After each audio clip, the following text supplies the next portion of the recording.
Hey guys, what's up? It's me, Thomas. Today we're back here with Game Theory, and today we're off to a Roblox game called Dress to Impress. You're missing the point of Dress to Impress. It's scary.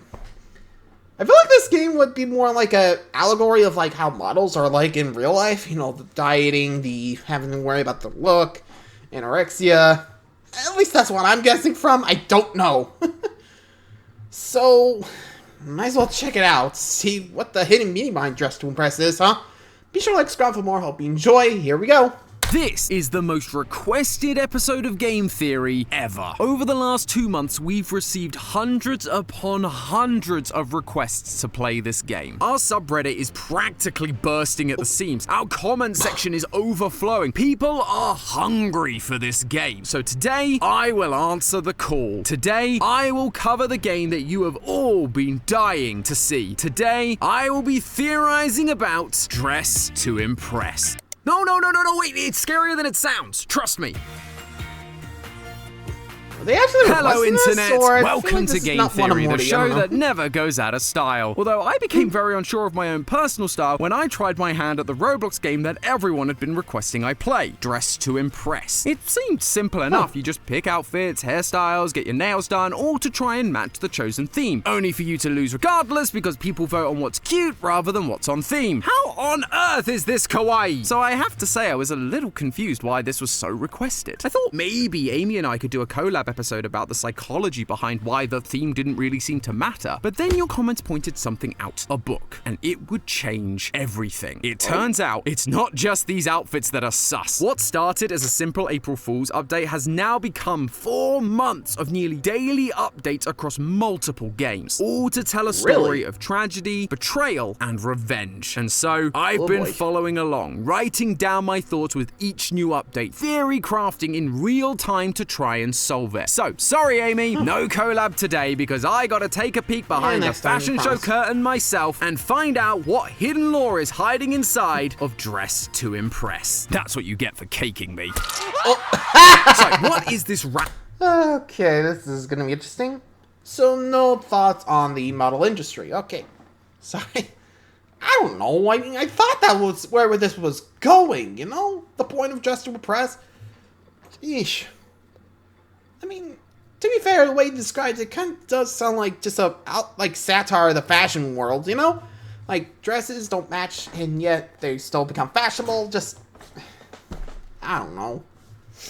I feel like that's what's happening, but to each of their own, I say it. Anyway, well, let's just see the lore. Random book that totally changed my perspective of the game. On the surface, it's just a simple diary entry from an NPC nail technician that the community has dubbed Nail Lady. Although, she doesn't seem particularly fond of that name. Fine, I guess we can still collab. You can do the voice. The world's not ready for my feminine voice anyway. Thank you, Tom.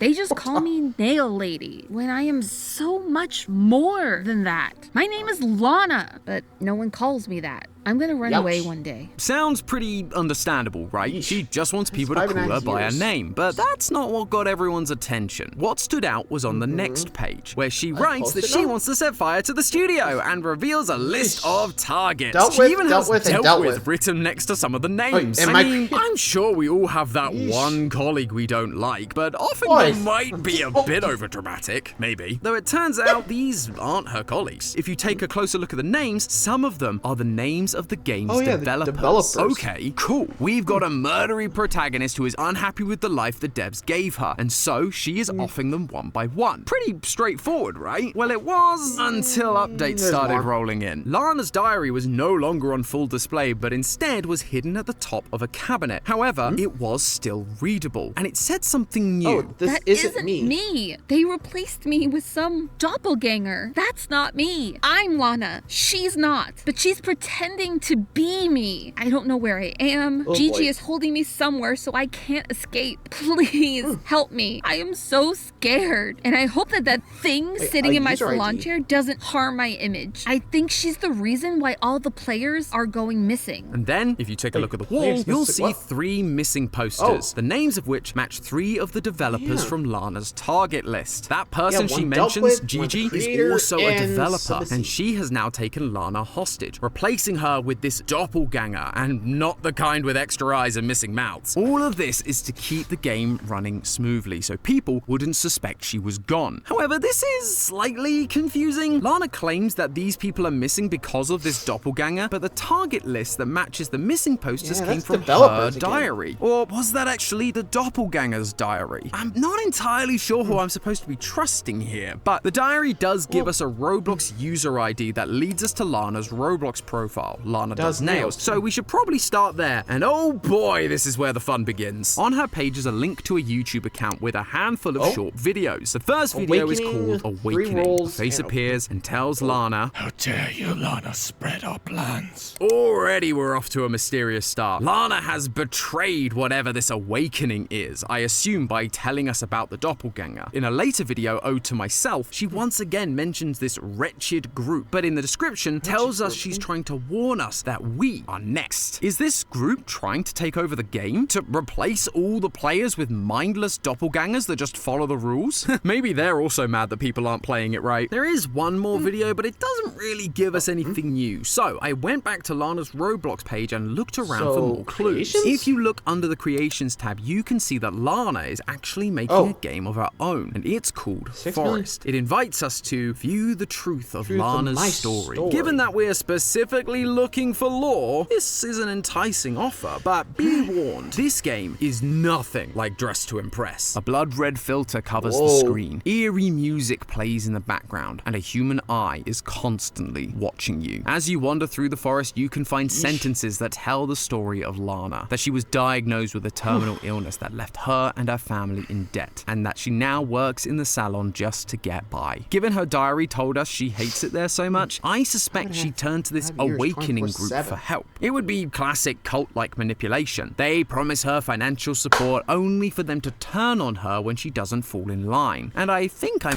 that is actually the case with cults. Like, I've seen it a bunch of times with, like, criminal documentaries about them. You know, on Shinrikyo, People's Temple, Sambawani. I'm trying to remember the name of that one. I don't remember. Yeah, let's just say, if you don't fall in line, heads up. They're gonna come after you.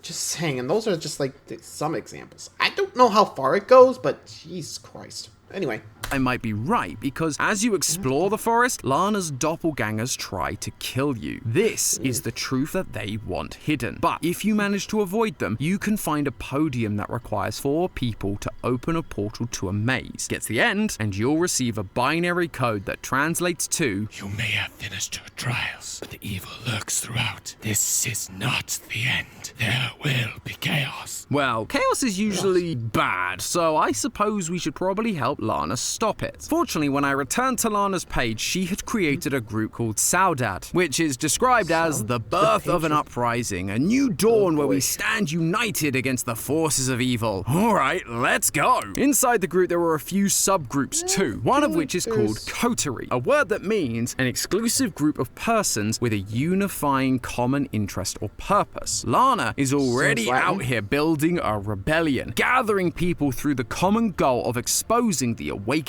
That is what led her to get locked up in the first place. There's also another group called Missing, and it contains 4 people. But these aren't the developers, they're just people. These must be the missing people that Lana was referring to in her diary, the ones the awakening caused to go missing. She was trying to stop others from disappearing by taking out the developers from the awakening. I'm sorry that I doubted your innocence, Lana. Is what I would say if it wasn't for this missing person's bio. You see, it's not a normal bio like most of them. It contains a Caesar cipher. There are a few small mistakes in the translation, but cleaned up, it says this. "My death was planned by Lana, not evil. The coterie's not just some group to help her. They're her sacrifices." Ha! I knew it! Cancel my therapy, guys! My trust issues are well-founded! Lana has been convincing us this whole time that she is one of the good guys, that she was taken advantage of by the awakening, but no! These missing people aren't just missing, they've been sacrificed by the awakening and by Lana. She was in on it the whole time. Or so I thought, if it wasn't for Lana's next game, Questionnaire. Here she'd appear for live events to set the record straight. She confirmed some things like how the Awakening lured her in by promising to pay off her financial debts, but as these live streams kept happening, her answers began to contradict that truth. Suddenly, she actually loved the nail salon, which means she probably wouldn't have turned to the Awakening for help in the first place. She also started saying that they weren't evil, but people have been murdered. That's pretty evil. Is she being coerced again? Nope. Red text appeared on screen and said, Don't believe her, please. That is not the real Lana. and everyone got booted out of the stream with the reason listed as, I am the real Lana. The Lana we've been talking to was another doppelganger. The real Lana is innocent. But then Questionnaire got an update that added a house with a new version of Lana's diary that said this. Jayla's eyes are gone. Nicholas's heart is gone.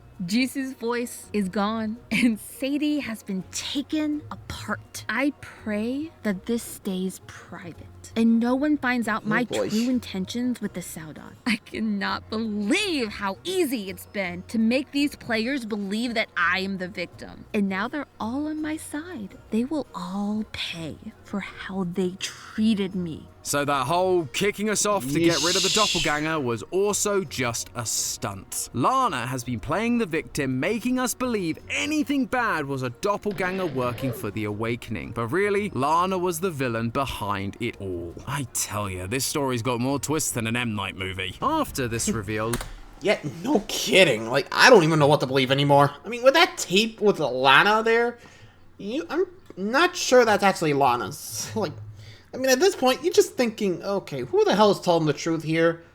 Is it the game developers or is it Lana? I don't know. Like, the fact that the first story had dealt with and then my creator there, I don't know. Like, Jesus Christ, I'm having a hard time figuring out, like, who's telling the truth here. Whew. I mean, if you guys got any clues, let me know, because I'm having a hard time deciding who to trust. Anyway.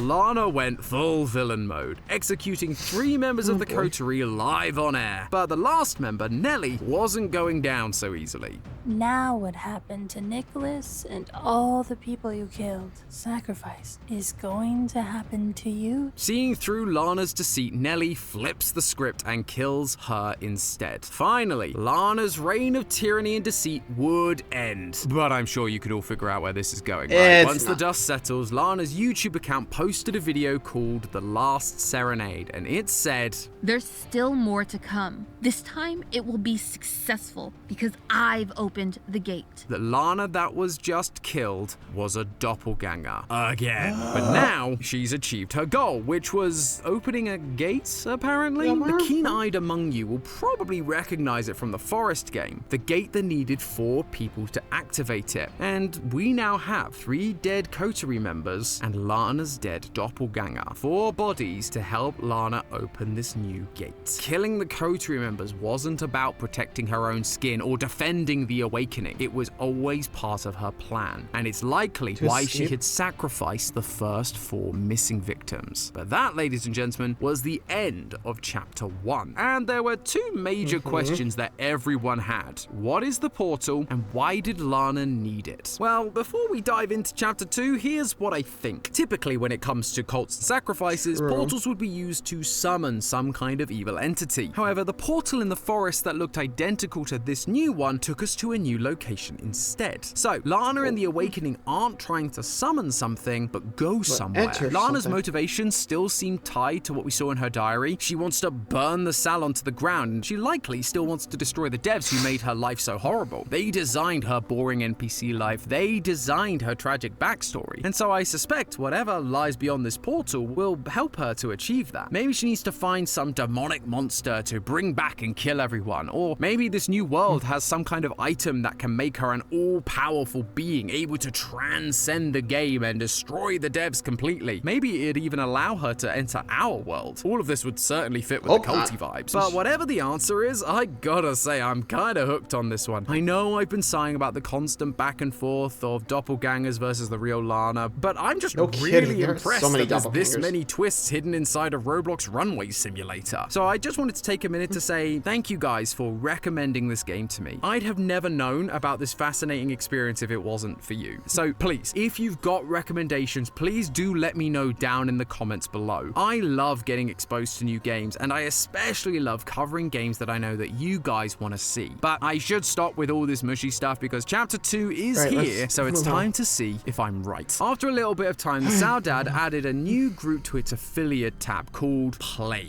showing the same portal that we'd seen in Lana's latest video. But the creator of the group wasn't Lana. It's someone named Agamemnon. Ugh, that is going to be the worst thing to say. I'm gonna call you Aggie. Sound good? At the same time this new group was Wait, isn't made, Agamemnon Lana like also a made a post devil in saying, real life or something? I hear your call. I hear it well. I am following your voice, and perhaps it will lead me to the portal you told me about. sounds to me like this guy is trapped on the other side of the portal, in some kind of alternate world or dimension. That's why Lana Agamemnon. Haven't I heard that somewhere before? That sounds like something I've heard before. Not here, but somewhere else. Like, I think it was like a devil somewhere, right? I don't know. Like, you guys remember Agamemnon? Ugh. Or Aggie, as Tom calls him, but still, this just reminds me of something. I can't really put the finger on it. Just like I said, something it reminded me of. If you guys know, let me know. Let's move on. needs the portal. It's to free him or to be with him. Was this really just a tragic love story this whole time? Saudade does mean the nostalgic longing for a beloved yet absent person. So that kind of makes sense, but her words also feel a bit too culty for me. So we could still be on the right track if he turns out to be some kind of all-powerful demon. And we don't have to wait that long because Lana released another game called The Fortress. And the start of it is on the other side of the portal that Lana had opened. There are words written across the walls like plague, metamorphosis, and I finally feel free. They're written over and over and over again, like the writings of a lunatic trapped in a room for years. So basically me. Okay, so sorry for pausing it again, but I do have something here. Well, at least I got Agamemnon or something. I'm not sure it's the same spelling, but it's a hero from the Trojan War, actually. It's kind of crazy. Let's see. So I'm trying to look it up, this stuff, and this all of this. Oh, it's a Greek forces commander. So it's from the Trojan War. Okay. Sorry, it's just, like I said, I thought I heard that name before. Turns out, from Trojan War. Oh, no. Sorry, it's just weird. I'm not sure this is the right way, but you get the idea, right? Anyway, back to the fortress. When the new Poppy Playtime ARG dropped. Across the map there are notes from both Lana and Nelly, spelling out that while this is the real Lana, she's basically been brainwashed by the guy she's following, good old Aggie. This stinks of classic cult leader behavior. A man who gathers others around him to worship him like he's the second coming of Christ, filling people's heads with promises that will all turn out to be lies in the end. Lana isn't in love with this guy, or maybe she is. Cult relationships are kind of weird. But it's more like she sees him as her savior and will help her to get revenge on the Salon, which never ends well in these kinds of things. Lana will likely end up betrayed at best or dead at worst. But now, ladies and gentlemen, it's finally time to hear from Aggie himself, because you can find 2 doors that require passwords to enter. The note next to the first one reads, "Call it, open the door, bestow me the truth." So we just repeat that second phrase, bestow me the truth. That leads to a second door which asks us, what is coming? The walls speak the truth. Well, we saw 3 things written on the walls earlier. Finally, I feel free, metamorphosis, and plague. And it's that last one that opens the door. Inside, we find Aggie's helmet in the corner, revealing this to be his office. And several notes are pinned to the wall. What is wrong with my experiments and why won't it work? Lana, perfect. I created a new Lana a few days prior, better and stronger. Aggie has been the one creating the Yeah, he did the doppelgangers, doppelgangers. which Oof. makes sense. Thanks to them, Lana deceived everyone and was able to open the gate. But what did he mean by Lana is perfect? Cult leaders like this always have ulterior motives, so what does her being perfect mean for him? Is it that she's the perfect follower? The perfect bride? This has to Vessel? be I don't know. important. So I decided to look a little more into Aggie, more specifically his name. And no, not just because it's hard to pronounce. This game has already used a few words with deeper meaning, so I wondered Yeah, if this a lot would be of the Greek same for words, I him. think. Turns out Agamemnon isn't just a random name. It comes from Greek mythology, specifically See? the Trojan War. Agamemnon was leading an army to Troy by boat, and during the trip incurs the wrath of the goddess Artemis. He's told that the only way to appease her is to sacrifice his daughter. If he doesn't, then the army will continue to suffer misfortune, most notably a plague, just like the door to Aggie's room said. It asked what is coming, and the answer was a plague. So if a plague is on the way, that would mean that Aggie needs to sacrifice someone to appease whoever he angered. Someone that was perfect. Someone like Lana. But then why bother with the doppelgangers? Well, in some versions of the myth, Agamemnon tries to deceive Artemis with fake offerings, to trick her into thinking he killed his daughter but never really did. That is what the doppelgangers are for. If he can create one that is a perfect copy, then he can sacrifice them and keep Lana alive. Is this guy actually a hero here? Trying to save humanity from a plague and save Lana from her fate? Yeah, no. Another note in the fortress written by Aggie says, I need to create the perfect doppelganger. Lana will help me, and when all is done, I will get rid of her. and there it is. Thanks to Lana, he can kill her while also having a perfect doppelganger that has all of her influence while also following his commands. He would have full control of the Saudade and all of the users that are a part of it. At this point, I was feeling pretty good about the story. It felt like we had a backstory, a motive, an idea of where the story was moving towards. That wasn't until I discovered this Here note we go hiding again. behind the Thoughts. bookcase. It's so easy to manipulate those that are blind to others' tactics. While I feel bad, I just remember that Lana, the real one, is just a vessel that empowers me. Okay, so I guess he Now, isn't what- going to sacrifice Lana? At first, I thought of the Empowers you, vessel what? as a container, something that stores something else. And given my theorizing in the indie horror scene, I wondered if she was going to become a vessel for someone else's soul. Maybe Aggie's daughter from the Greek myth, or maybe Aggie himself, but it all just felt like too much of a stretch. Outside of the myth, there's been no mention of a daughter, or really anything to do with souls. But then I remembered that vessel has another meaning. It can also be referencing a ship like Agamemnon used to sail to Troy. Lana isn't going to contain Aggie's spirit. She's just the metaphorical ship that he can use to escape this fortress. She's the one that opened the portal, something he couldn't have done without her. And now she's going to empower him to escape. But how? Well, in one note, he says this. I consume the parts Lana gives me.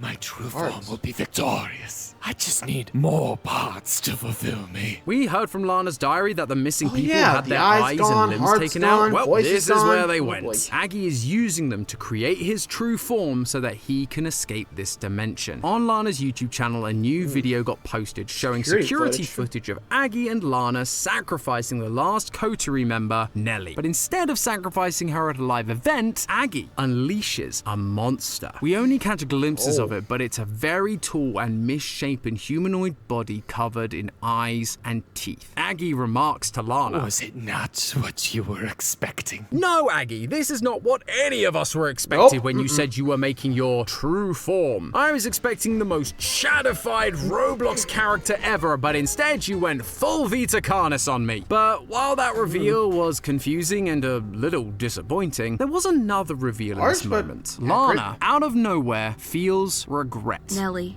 I'm so sorry. In the livestream, she tried to kill Nelly with zero remorse. But in this video, Again, she's doppelganger. apologizing. Later on, Lana begins sacrificing members of the Saudade group, Horizon, a group filled with real Roblox users. But if you look around the room during the stream, you can find some strange text above the chamber door. Another Caesar cipher. And it says, I'm so sorry. I didn't want to do this to the Horizon, but A made me do it. This feels like a big shift in her personality. Until now, she's been freely killing people. Anyone that rebelled against Aggie, like the Coterie, easy. But now, Aggie requires innocent people to be sacrificed. But suddenly, his hold on her began to fade. And then, she released one final game. Sanagen's Gallery, which in Swedish means Gallery of Truth. As soon as you start the game, you are met with a list of rules. But the most important rule is everything you see here is truth. Lana, the real Lana, is finally giving us her side of things. No more doppelgangers, no more lies. Just her. There are a lot of photos of Lana in this gallery, but the deeper you go, you can start to find plaques next to them. Lana, the one who tells the truth, the one you should trust. Lana, the real one, the one that isn't in the chair. Vessel, you'll meet her soon. And Apple, once innocent, pure, and serene. Most of these make sense. Lana is telling us the truth here. The Lana in the livestream chairs has always been a doppelganger, and we've talked about how Lana is going to be Aggie's mean of escape, his vessel. But what is this apple thing about? The quote about losing innocence matches the Christian symbolism for apples, the fruit that was eaten by Adam and Eve from the tree of the knowledge of good and evil that made them lose their innocence. However, we've spent a bit of time looking at Greek mythology this episode, so I thought I'd have a look to see if apples had any importance there. And oh boy, do they! Specifically in the story with our good friend Aggie, the Trojan War. The story began because Paris of Troy had to choose who was the fairest goddess, Hera, Athena, or Aphrodite. He ends up choosing Aphrodite, but she actually bribed him by offering him Helen of Sparta as a bride. However, she was already married to none other than Agamemnon's brother, sending the two nations to war with each other. But the thing that forced Paris to choose between the goddesses in the first place was a golden apple that had "To the fairest one" inscribed upon it. It became known as the Apple of Discord. And if you take a look at the badges for the Fortress game, you'll find one called the Judgment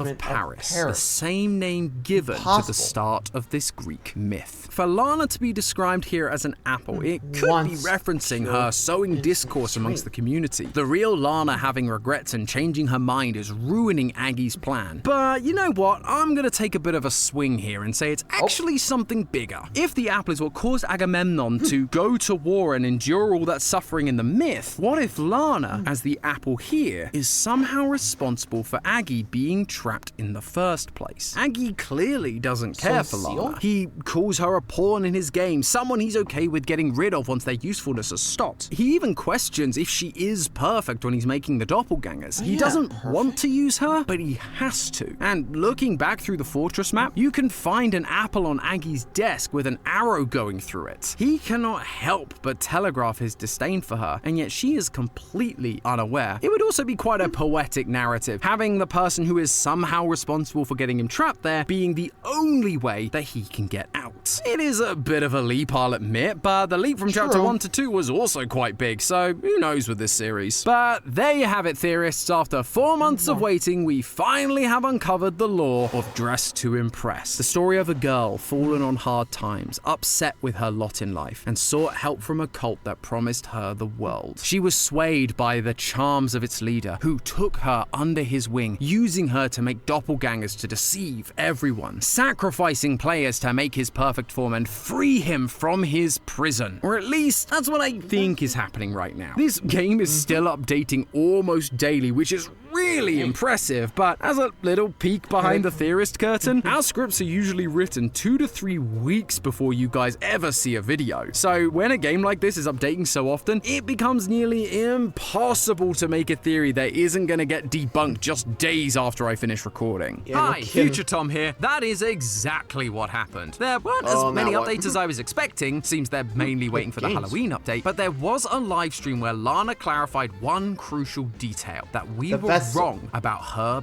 being the vessel. Turns out the vessel is actually this fleshy room that you can find hidden in the corner of Dress to Impress that the community has dubbed the meat room. I mean, we only thought that Lana was this vessel because, you know, she was literally referred to as the vessel by Aggie. But okay, if this room is the vessel, what does that mean? Well, given all the references to the Trojan War, I think this meat room, this vessel, must have to be related to the famous vessel from that story, the Trojan horse, something that was able to sneak the Greeks into enemy territory and destroy it. This meat room is the vessel that will transport Aggie from the fortress into the world of Dress to Impress, into his enemy's territory, where his true form will be able to take revenge and destroy everything, just like in the myth. But don't worry, Lana isn't totally useless now. In that weird meat room, a key has also been added, one with the name Lana attached to it. So while she may not be the actual vessel, she's definitely the key to it. In Lana's latest YouTube video, she shows the Dress to Impress world, only now it's dark,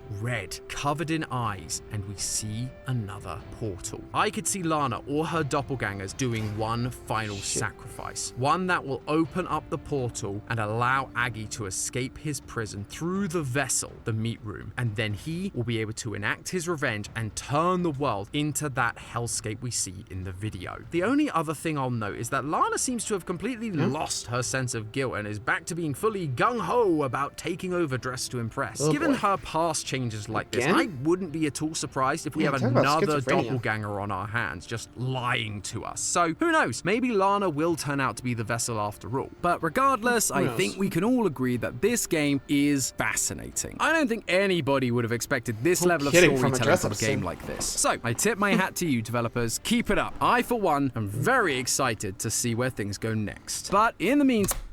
No kidding. Oh boy. That's just happening, isn't it? I mean, after all, it's only just a theory. A game theory. I'm not sure if I'll play this game, because Dress Up Sins, pass. Just let me know what you guys think, huh? You guys got a theory? Let me know. Honestly, could be, but we'll see. Anyway, thanks for watching. Adios.